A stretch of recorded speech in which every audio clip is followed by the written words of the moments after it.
Hello guys, welcome to my new blog. তো তোমরা সবাই কেমন আছো? আশা করি ভালো আছো। তো আমি যাচ্ছি সাইকেল নিয়ে, তো একটা রহস্যময় জায়গাতে যাব। তো তোমরা ব্লগটা কন্টিনিউ দেখতে থাকো। তো গাইস ফাইনালি চলে এসেছি আমরা। এই দেখতে পাচ্ছি সাইকেল হয়ে যাচ্ছি। তো বন্ধুরা চলে এসেছি আমরা এখানে। এই দেখতে পাচ্ছি যে আমার পিছনে পুকুর, এই পুকুরের মধ্যে একটা রহস্য লুকিয়ে আছে। সেই রহস্যটা এখনও কেউ জানতে পারেনি।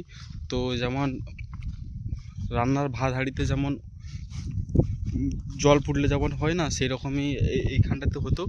তো এটা জানার পর রাতারাতি বিজ্ঞানীরা এসে এই বড়ো বড়ো জেসিবি নিয়ে এসে, পুকুরটা ছোটো ছিল, পুকুরটাকে খুঁয়ে খুঁয়ে বড়ো করে রাতারাতি কী ছিল জানি না নিয়ে চলে গেছে। তো এখনও কেউ জানতে পারেনি এর মধ্যে কী ছিল বা কিছু। এখনও সেটা ভুটভুট করে, কিন্তু এত রোদ তো দেখাতে পারছি না। আর আগে যখন হয়েছিল এটা অনেক গভীর ছিল, আর এই বাঁধটা যেখানে দাঁড়িয়েছি এটা অনেক উঁচু ছিল। এখন তো মাটি বসে গেছে অনেক। তো আমার ভয়েসটা একটু ডিস্টার্ব হচ্ছে, তো খুব বাতাস হচ্ছে এখানে, তো একটু অ্যাডজাস্ট করে নাও। তো তোমাদের পুকুরটায় দেখা যাচ্ছ, ওই দেখতেছে যে পুকুরটা ওই সেদিক থেকে। আগে তো অনেক গভীর ছিল, আর এই মাটি বাঁধগুলো আরও অনেক উঁচু ছিল। তোমাদের ক্যামেরার মধ্যে হয়তো ততটা বন্দি হতে পারছে না, কিন্তু মিনিমাম 3-4 বিঘা জায়গা নিয়ে এই পুকুরটা আছে।